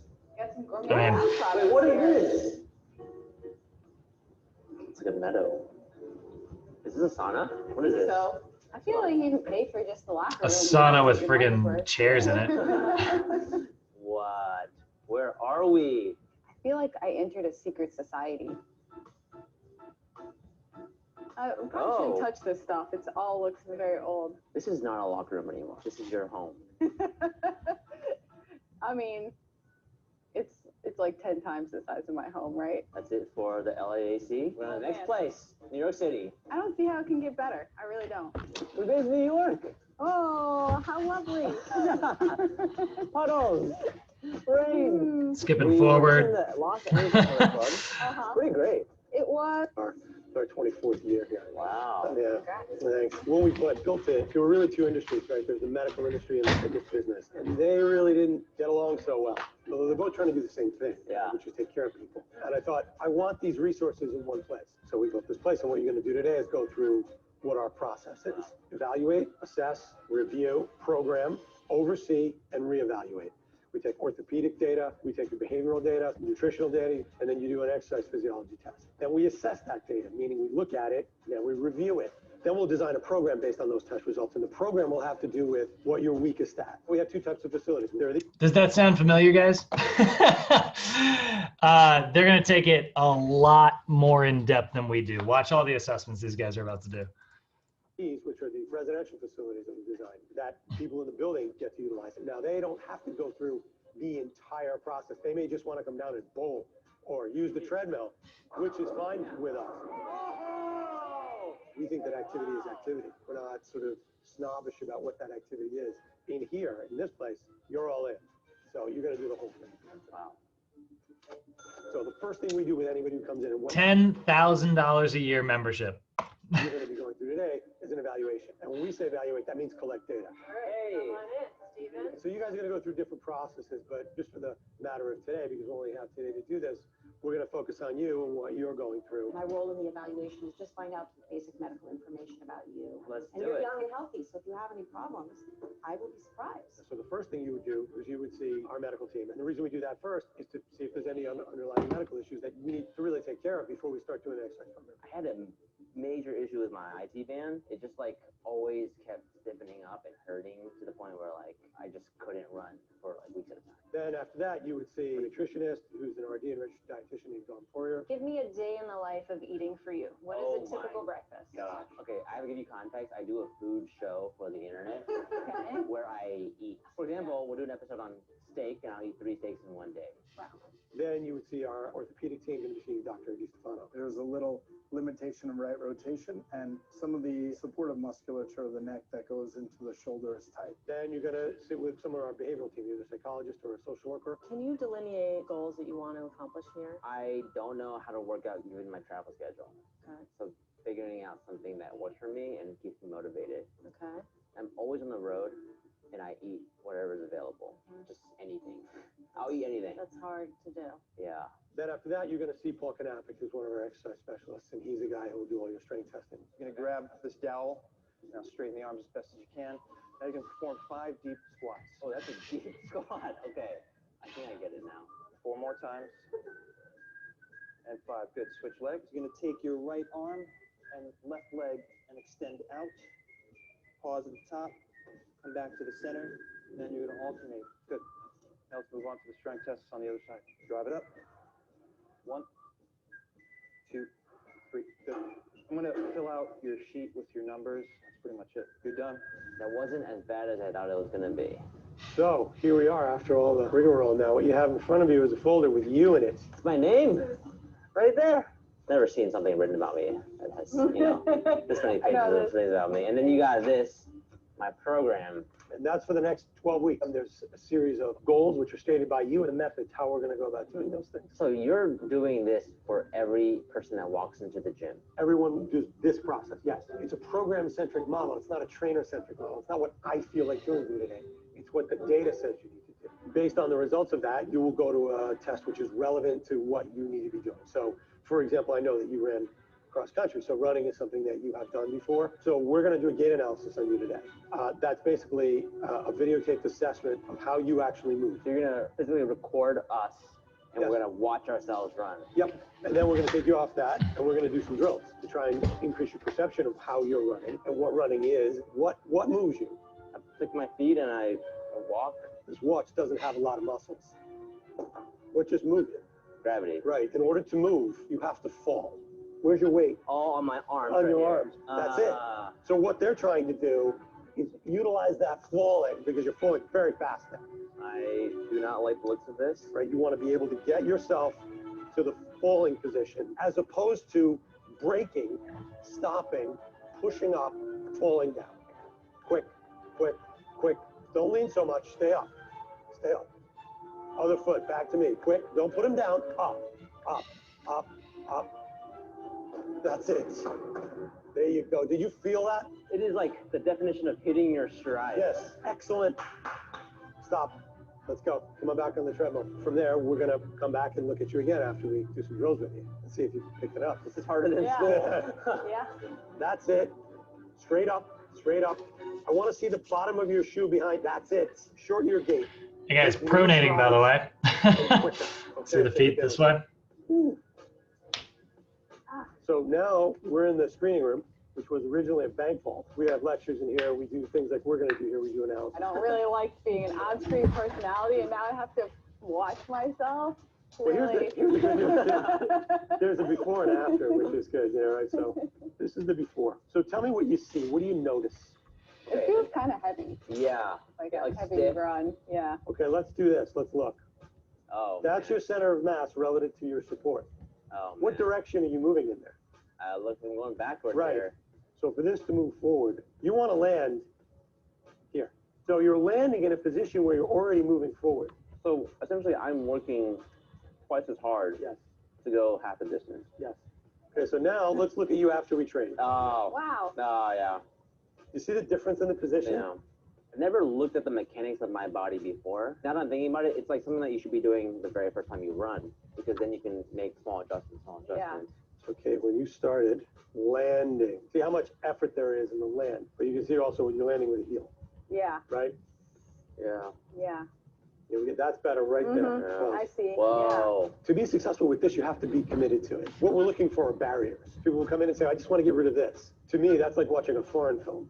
You know, the subtitle of that says, I don't feel very good about myself. Looks do not satisfy you. How you feel satisfies you. What you can do satisfies you. So we try to focus on work and focus on process and empower people. And then they do that and they're like, okay, now give me the pull apart. Let me go. I feel like I've been motivated. I feel like a new, fresh baby. Uh-oh. Which gym was the most worth it to you at its price? I'm gonna go with low cholesterol, which blows my mind because I wouldn't be like the person to choose the most expensive of something, but I'm a little older than you, so I got to think about like how to keep exercising for the next like 20 years, you know, and not always going super hard. It's fair. I loved all the gyms. What can compare to LAAC? Like, it's massive, but I think I'm gonna go. Well, anyway, they're gonna get their reviews. We don't need to watch that part. But does that give you? Hopefully, that gives you an idea of like, you know, there's a lot of different places out there with different price points. What do you guys think of that? That last gym was crazy. It makes me not even want to be a trainer and just want to be like someone who goes in and signs up for something, you know? Right. Makes me want to make my own luxury gym. I know, that's the thing, right? I had, you guys can steal this idea, but I always had the idea of just doing like a very similar like physiologic assessment business where it's just, you know, you get a storefront and you do VO2 testing and, you know, gait analysis, which all you need for that is like a high-speed camera. And, you know, get a body fat tester, like a hydrostatic weighing body fat tester. I thought you can get DEXA scan. You don't actually have to be a doctor to be able to use like that, even though it is x-rays. You can get a DEXA scan certification and just, you know, be allowed to use it. And it'd be amazing to have like a whole business that's literally just like, you know, all you do is like do a big assessment and write a program, and then they go out and hit their goals over the month, and maybe you do train them here and there, take on a few clients every now and then, but for the most part you just, you know, do the setup stuff. I just thought it'd be kind of cool. So hopefully that got you guys kind of fired up. When it comes to job hunting, this last little bit here, you're gonna want to do like a work assessment. You know, you want to evaluate like what's valuable to you, what's important to you. What are your strengths? You know, what kind of place do you think you're going to fit in really well at? When it comes to job hunting, there's a lot of different resources out there. Monster.com is one where you have to pay. I'm not a fan of that, but Indeed.com, Craigslist is still very appropriate. And then you can also go to NASM.org and check out their job board. They have a, that's Indeed. You can go to nasmjobs.com, I guess. Search for, you know, your zip code. I'm just going to put personal trainer as the category and hit search. I'm curious if there's anything up here. Yeah, the world is shut down right now. But this is, normally there's a bunch of jobs up here. But people will post it up on NASM's website. And so they have like, you know, things available. Unbelievable. Yeah, they're no categories. That's crazy. Well, that's fun. Which is not 100% true. I'm still getting notifications that places are hiring for trainers. But LinkedIn, social media is actually big. Facebook, having like a professional Facebook page, Instagram, personal website. We'll talk more about that on resume day, how to kind of like market yourself and stuff. And then there is like working as an independent trainer, which, like I said, we're going to come back to later. If you do not want to work for the man, you don't want to work for like a traditional like big box gym, Equinox, anything like that. You can always be an independent contractor. We're going to have a day dedicated to talking about that, which is literally we're just working for individual people. Some trainers elect to train clients in their houses. So like you can go to a client's house, train them in the park, train them, pay rent at a gym. There's a lot of different services out there. And then owning a facility, that's obviously another option, right? I've got so many students go on and like they're like, I'm going to be an independent contractor, and then they end up just like buying all this equipment. I can think of like 3 off the top of my head that I still have on Instagram who are just constantly training out of their gym, out of their garage, and they build like a whole facility out of that, and maybe someday they'll have a traditional setting. There are pros and cons, obviously, like hiring and firing and insurance and all that comes down to you, but if you know how to do all that stuff, it could be very, very profitable, and you don't have to answer to anybody. So that hopefully has kind of sparked the idea of like, where you might want to end up in terms of like where to work. We're going to talk about how to get into those places as we move through the rest of this class. But for now, that is about all I got for you guys this week. Do you guys have any questions or comments or anything? How are we feeling, guys? I'm sending you out for the weekend. We're going to go over the resume, right? But yeah, not today. No. We'll have a day on resumes. Yeah, we're going to do a cover letter first. We'll have a day on cover letters on Monday, and then we'll get into resumes after that. We're going to kind of do the work in a commercial setting first, and then we'll do the working for yourself on the second half with sales, because all like sales is kind of appropriate for all of it. But that's sort of where we're headed. Got it. Yeah. All right, guys. Well, I'm going to let you out of here, and I'll see you guys on Monday. All right, thank you, man. Have a good weekend. Yeah, you too. Have a good weekend, guys.